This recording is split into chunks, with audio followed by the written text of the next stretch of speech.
분명히 비싼 국면으로 들어가고 있는 게 카카오뱅크다라는 판단을 하셔야 될 것 같고요.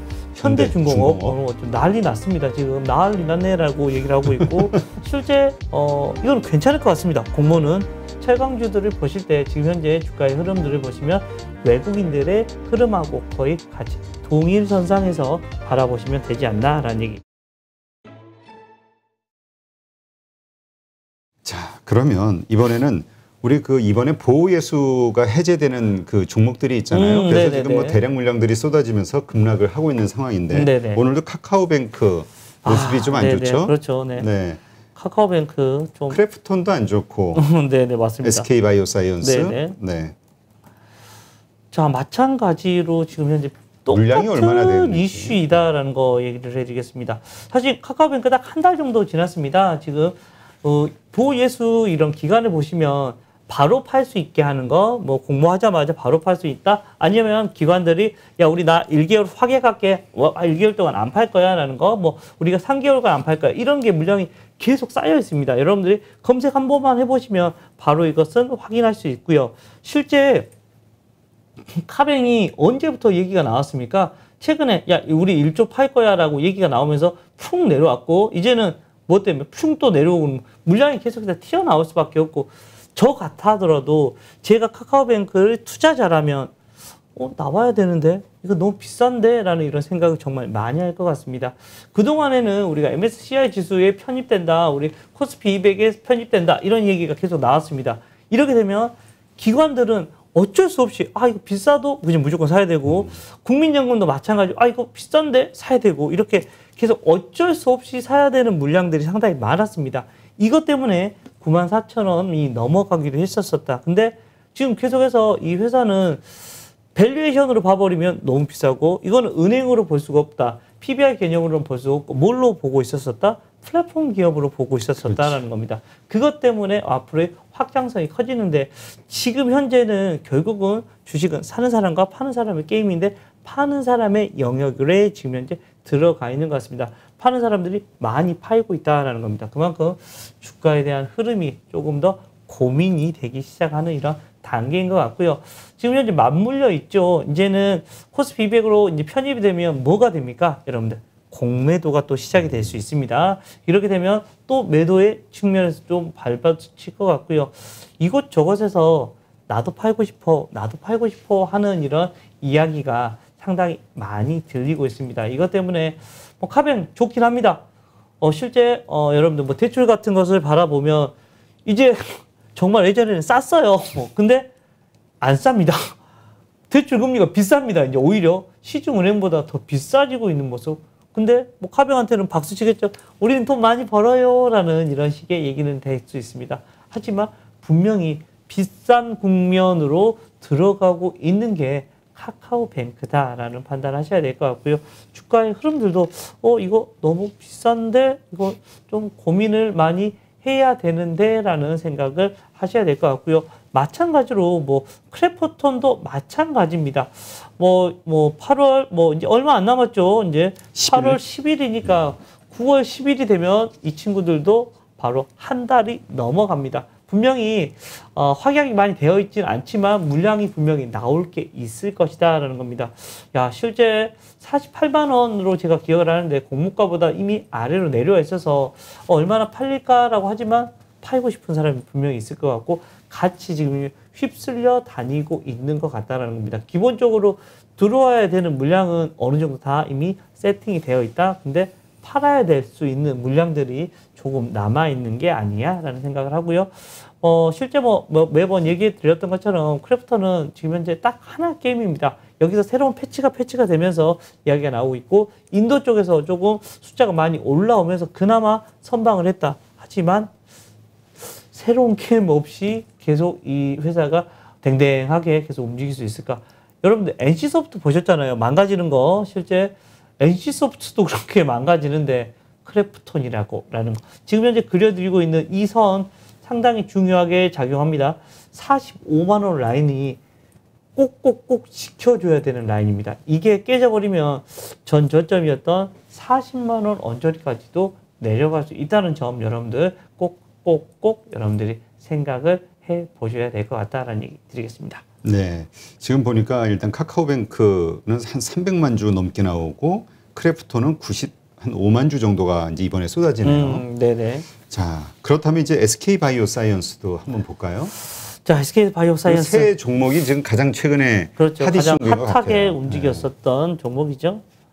SK 바이오사이언스는 394만 8천 주, 그러니까 한 395만 주 정도가 지금 보호예수 물량이 풀리네요. 아, 네, 엄청나게 많이 풀리게 되는데 진짜 많네. 너무 많이 풀리는 것 같습니다. 그만큼 SK 바이오사이언스는 그나마 바이오주입니다. 어디에 하고 계속해서 연결이 되고 있는 회사죠. 모더나나 뭐 이렇게 계속해서 얘기가 나오고 있어서 이렇게 되면 야 여기서 만들 거야, 화이자 여기서 만들 거야 이런 식의 얘기가 나오고 이번 문재인 정부 이런 정부에서 계속해서 야 우리는 계속해서 여기 걸 가져오면 안 되겠니라고 얘기를 할 정도로 계속해서 백신에 대한 얘기를 계속해서 같이 하고 있기 때문에 그나마 버티고 있는 거라 생각을 하셔야 될 것 같고요. 주가에 대한 흐름 자체도 계속해서 고민을 많이 해 보셔야 될 것 같다라는 겁니다. 보유예수 물량이 나올 수 있겠죠. 실제 4월 달에 시작을 했으니까 언제 3월 달부터 시작을 했으니까요. 3월부터 시작을 했습니다. 3월 18일부터 시작을 했으니까 거의 6개월이 이제 다 돼가죠. 즉 제가 앞에서 얘기해 드렸던 것처럼 보유예수 물량은 1개월로 하는 경우가 있고 3개월, 6개월 이런 식으로 나눠서 하는데요. 6개월이 되면 실제 얼마였습니까? 주가가 10만 원대 있던 게 지금 이제 30만 원 가 있으면 기관 같은 경우는 차익 실현 당연히 나올 수밖에 없는 이슈입니다. 그거를 개인들이 얼마나 받아줄 수 있느냐, 외국인들이 얼마나 받아줄 수 있느냐가 문제인데요. 우선은 수급적으로는 조금 센티가 조금 좋지 않을 수밖에 없다라는 이런 판단을 하셔야 되는 게 맞습니다. 네, 사실 우리가 유동성이 좀 분산되는 게 대형 IPO들이 많이 일어나면서 그렇었죠. 전체 시장을 좀 안 좋게 만드는 거 아니냐 이런 분석도 있었는데 오늘부터 또 지금 하고 있는 게 있지 않습니까, 여러분? 그렇죠. 현대중공업 좀 난리 났습니다. 지금 난리 났네라고 얘기를 하고 있고 실제 이건 괜찮을 것 같습니다. 공모는 한두 주 받아서 우리 주말에 치킨을 먹자라는 이런 식의 얘기도 많이 해볼 수 있을 것 같고요. 그럼 할인을 사야지. 그런데 그냥 그 예시잖아요, 우리 대표님. 피자 먹을 수도 있고요. 네, 피자를 먹을 수도 있고 팥빙수를 먹을 수도 있고 여러 가지 그런 이슈들이 있는데 한 30만 원 정도를 투자하면 한 주에 받을 수 있을지 모르겠습니다. 근데 거의 8개 증권사에서 이번에 하더라고요. 정말 많은 회사에서 하니까 물론 예전같이 중복이 되면 좋겠는데 중복은 안 됩니다, 여러분들. 중복은 안 됐지만 한 주만 받더라도 제가 이제 계산 한번 해봤습니다. 6만 원의 시작이니까 더블 가면 12만 원, 여기서 30%를 가면 한 15만 6천 원 이 정도 가까이 나오더라고요. 이렇게 되면 얼마야? 9만 6천 원을 30만 원 투자했는데 정말 우리가 염원하는 따상이 나온다면 9만 6천 원 벌 수 있는 겁니다. 이거 엄청난 이런 이슈 아닌가라는 생각을 해봅니다. 따상을 갈 수 있냐? 이게 이제 그거는 모르겠습니다. 네. 근데 레포트 같은 경우도 목표가 같은 경우도 이미 지금 현재 공모가가 6만 원인데 6만 원보다 높게 나오고 있습니다. 이 말은 괜찮아 보이는데 라는 이야기가 훨씬 더 크게 돌고 있다라는 얘기 드리겠습니다. 근데 현대중공업이 지금 송사, 그러니까 법적 분쟁, 이게 지금 배상해줘야 되는 어떤 법적 분쟁이 상당히 많이 있다. 이게 이제 리스크. 리스크 요인으로 그게 꼽히긴 하는데 그거보다는 훨씬 더 지금 현재는 시장은 긍정적인 쪽에 보는 악재는 조용해 좀 안 들려 지금 안 들려 지금은 요만큼만 이런 호재만 하더라도 이야 이렇게 좋은 회사였어 라는 이런 식의 흐름이 전개가 될 수 있다라는 얘기 드리겠습니다. 네. 하여튼 시장은 무조건 지금 받자 분위기인 것 같긴 한데 그래도 그렇습니다. 한번 리포트 보시면서 한번 하시는 분들은 보셔야죠, 당연히. 그 리스크 요인, 당연히 그 법적 읽어보시면서 하는 거죠. 소송이 몇 건이나 걸려 있고 총액이 얼마 정도 되는지 정도는 한번 체크해 보시는 게 필요할 것 같고요. 네, 그렇습니다. 자, 요즘 철강주 분위기도 좋아요. 네, 철강주. 오늘 현대제철 보니까 좀 4, 5%대 오른 것 같은데. 포스코부터 시작을 해서 계속해서 지금 현재 흐름은 괜찮아지고 있습니다. 사실 철강주는 철광석 가격이 낮춰지면 그동안에는 좀 안 좋게 그렇죠. 철강주가 깨져버리네, 안 좋게 되네라고 이렇게 반응을 했었던 게 사실. 그런데 이번에는 좀 다르게 반응이 나오고 있습니다. 철광석 가격이 내려오니까 이러면 원재료 가격이 낮아지잖아 라고 이렇게 반응을 해주고 있다라는 거 얘기를 해드리겠습니다. 네. 실제 지금 현재 포스코 같은 경우도 오늘 아주 좋게 움직였잖아요. 오늘도 3% 넘게 상승을 해주고 있습니다. 지금 며칠째 양봉이에요. 그렇죠. 며칠째 쭉 7일째 그 빨간색 봉이 나오고 있습니다. 그만큼 좋아지고 있다라고 생각을 하고 하시면 되고요. 지금 이제 스프레드도 많이 벌어지고 있는 모습입니다. 실제로 자동차, 조선 이쪽에 정말 많이 되죠. 그런데 그동안에는 가격 전가가 잘 안 됐었던 게 사실, 근데 이제는 야, 우리 안 돼. 가격 전가 시키겠어. 라고 하는 게 이런 분위기가 지금 현재 나타나고 있습니다. 가격 전가가 되기 시작하면 주가에는 아주 좋아질 수 있다라는 겁니다. 이렇게 되면 그동안 2분기가 피크아웃 논란이 정말 많이 나왔었잖아요. 포스코가. 뭐 포스코뿐만 아니라 철강주들이. 그런데 3분기 실적, 4분기 실적도 괜찮아 보여라는 이런 분위기로 지금 현재 바뀌고 있고요. 실제 포스코가 컨퍼런스 콜 할 때 뭐라고 얘기했습니다. 시장에서 야 2분기가 피크아웃 아니야 라고 했는데 아니야 3분기도 좋을 거 같고 4분기도 좋아질 것 같아 라고 컨퍼런스 콜을 해줬습니다. 실제 이것 때문에라도 포스코의 흐름들, 철강주의 흐름들은 좀 당분간은 좀 더 이어질 수 있지 않을까라는 생각을 해볼 수 있고요. 또 중국 쪽에서 계속해서 탄소 배출에 대한 이런 얘기를 고민을 많이 해가고 있습니다. 이것 때문에 탄소 배출 산업에 이런 가장 많은 이런 철강주들을 계속해서 규제를 하고 있습니다. 이렇게 되면 우리나라한테는 뭐 바로 우리는 반사이익 시작이네라는 이렇게 한번 한박 웃음을 지어줄 수도 있는 이런 철강주에 대한 이런 종목들도 좀 여러분들 바라볼 필요가 있을 것 같고요. 포스코가 그런데 조금 애매한 구간까지는 거의 왔습니다. 한 정고점. 네, 정고점 흐름까지는 지금 현재 도착을 해버려서 이거 뚫어줘야 되는데 새로운 이런 이슈가 좀 한번 전개가 돼야 될 거는 같다라는 생각을 하시면 될 것 같고요. 2등 주인 현대제철까지는 보여드릴게요. 자, 현대제철도 마찬가지입니다. 거의 정고점인 55,000원 언저리까지 와 있습니다. 이것도 이렇게 보면 결국은 뭐예요? 포스코가 정고점을 뚫어주면 포스코가 이 정고점 37만 5천원 언저리를 뚫어주면 바로 현대제철도 같이 위로 팡 같이 움직여줄 수 있는 거리가 마련이 되는 거다라는 이야기를 해드리겠습니다. 실제 대장 역할하고 있는 포스코의 흐름을 보시면서 여러분들이 철강주에 대응을 해주시면 좋을 것 같다라는 얘기 드리겠습니다. 그렇다면 내일 만약에 상승하거나 내일 조정을 받는다고 했을 때 지금이라도 들어가는 게 맞나요? 아니면 지금은 그래도 단기적으로 좀 올랐기 때문에 좀 저는 지켜보는 조금 관망하시는 게 맞지 않나. 저는 개인적으로는 37만 5천 원이 뚫고 이렇게 매수를 하시는 게 조금 더 나은 선택이 아닐까라는 저의 개인적인 생각 전달해 드리도록 하겠습니다. 이 철강주에 대해서 외국인이나 기관의 매수, 수급은 현황이 어떻습니까? 지금 최근에 수급 같은 경우도 좀 긍정적으로 계속해서 나타나고 있다라고 얘기를 해드리겠습니다. 주가의 흐름들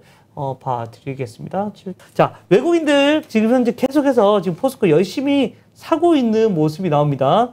외국인들 계속해서 며칠째요. 계속해서 주가 상승할 때부터 외국인들의 흐름이 좋죠. 즉 외국인들의 흐름하고 같이 지금 현재 움직인다라고 생각을 하셔야 됩니다. 외국인들이 상승을 하고 있으면 계속 사고 있으면 포스코 주가도 올라가고 있네라는 것을 계속해서 볼 수가 있고, 즉 외국인들이 사면 주가는 좀 더 올라갈 확률이 좀 높아 보이고요. 기관보다는 외국인들의 주가의 흐름을 여러분들이 확인하시면 훨씬 더 좋을 것 같다라는 얘기 드리겠습니다. 네. 현대제철도 한번 좀 봐주시죠. 현대제철 보여드리겠습니다. 현대제철도 외국인들 계속해서 사고 있고 기관들도 이거는 같이 사고 있는데요. 포스코보다는 어떻게 보면 조금 더 강한 모습은 아니지만 팔 때도 그렇게 많이 팔지는 않습니다. 5만 주, 6천 주, 4천 주 정도 팔았고 살 때는 40만 주 사고 있고 10몇만 주씩 사고 있으니까 이것도 마찬가지고요. 실제 포스코는 계속해서 올라갔었는데 이거 같은 현대제철 같은 경우는 파란색 봉이 있잖아요. 파란색이 이렇게 있다는 것은 외국인들이 매도할 때는 주가가 많이 올라가지 못하고 있네라는 거. 철강주들을 보실 때 지금 현재 주가의 흐름들을 보시면 외국인들의 흐름하고 거의 같이 동일선상에서 바라보시면 되지 않나라는 얘기 드리겠습니다. 네. 하여튼 얼마 전까지만 해도 피크아웃 논란이 있고 거의 그 매도를 많이 해서 끝난 거 아닌가 이런 생각이 들었는데 참 이 주식시장은 참 오묘해요. 네. 네. 일단 오묘한 이런 진리가 있습니다. 네. 자, 그렇다면 이번에는 그 현대일렉트릭 네, 현대 일렉트릭이 계속 신고가를 경신하고 있다. 네네. 이게 저희도 전에 다뤘던 적이 있는 것 같은데 이게 뭐죠? 현대중공업, 인프라 사업 네, 그렇죠. 관련된 네, 전기, 그렇죠. 네. 전력 이쪽 아닌가요? 네, 거기도 있고요. 이 회사 전체적인 게 뭐냐면 원래는 현대중공업에서 떨어져 나온 회사입니다. 현대중공업, 야, 이제 상장되는데 이제 떨어져 나온 회사야? 주식을 오래 하시는 분들은 현대중공업이라는 회사를 알고 계실 거라고 생각합니다. 실제로 거기에 전력사업부가 떨어져 나온 회사다라는 겁니다. 주가 아주 최근에 좋은 모습이 나오고 있고요. 인적 분할을 해서 재상장한 회사다라는 겁니다. 실제 인프라 투자하고 유가 상승 그리고 조선업계의 지금 업황이 좋다 보니까 주가의 흐름도 아주 좋게 움직여주고 있다라고 판단하시면 될 것 같고요. 실제 올해 컨센서스 대비해서 여전히 좀 싼 느낌이 좀 돌고 있다라는 얘기를 해드리겠습니다. 실제 2020년 컨센서스 대비해서 포로 하면 지금 현 주가가 12배에서 14배 이 사이에 지금 현재 왔다 갔다 하고 있는 상황인데 이 회사의 이런 업황을 보면 실제로 가능한 이런 업황이 한 15배에서 18배까지도 가능하다라는 것은 여기서 주가가 한 단계 더 레벨업이 될 수도 있는 모습. 그래서 그 업황 자체, 인프라 투자가 지금 현재 어디도 될 거죠? 맞아. 미국 쪽에서도 야, 우리가 인프라 투자 계속해서 해줄게라는 얘기가 나오고 있는 것처럼 전력기기에 대한 얘기 그리고 회전기구, 배전기기에 대한 이런 얘기가 나오고 있으니까요. 계속해서 여기도 관심을 가져줘야 되고 바로 미국의 인프라 투자에 대한 이런 수혜주가 바로 현대 일렉트로닉도 될 수 있는 모습이다라고 생각을 하셔야 될 것 같고요. 밸류에이션도 그렇게 높지 않으니까 조금 바라봐도 될 것 같다. 그리고 차트상 마지막으로 차트 같은 경우도 어때요? 지금 현재 아주 좋습니다. 전고점 오늘 멋지게 뚫어주는 모습이 나타났다라는 것은 한 단계 더 레벨업이 가능하겠는데 라는 생각을 하셔야 될 것 같습니다. 여기서 이 한 단계 더 레벨업이 되면 지금 현재 그려드린 게 바로 여기가 이제 지지대가 됩니다. 지지로 열심히 담대하게 지지가 되고 있고 이 다음부터는 위로 상승할 수 있는 이런 이슈까지도 만들어질 수 있지 않을까라는 생각을 하고요.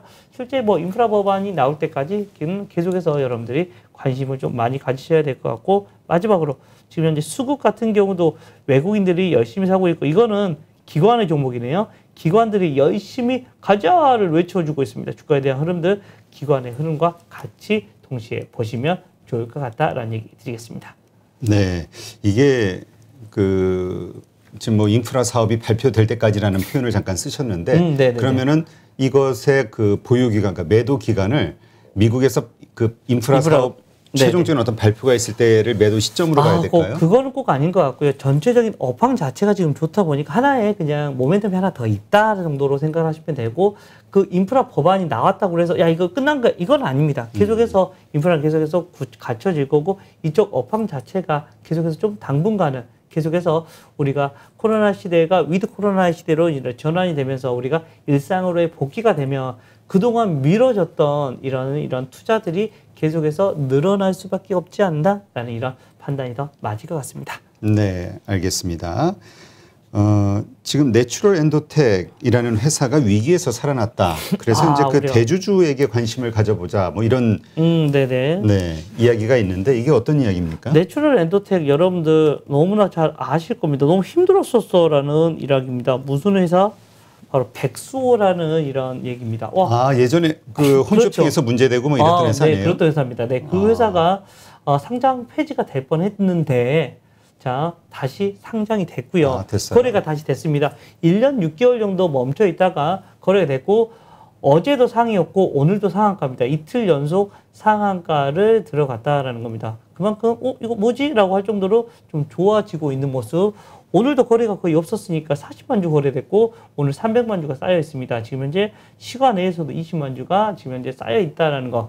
내일 정도까지는 우선 좀 더 긍정적인데 내추럴 엔더텍 지금 현재 이틀 연속 팝업 갔으니까 무섭잖아요. 이제는. 그렇죠. 이제 무섭다. 그러면 여러분들이 생각해야 될 건 어디? 바로 이 회사의 지주회사 바로 어딘가라고 합니다. 바로 이 회사의 대주주는 서흥이라는 회사입니다.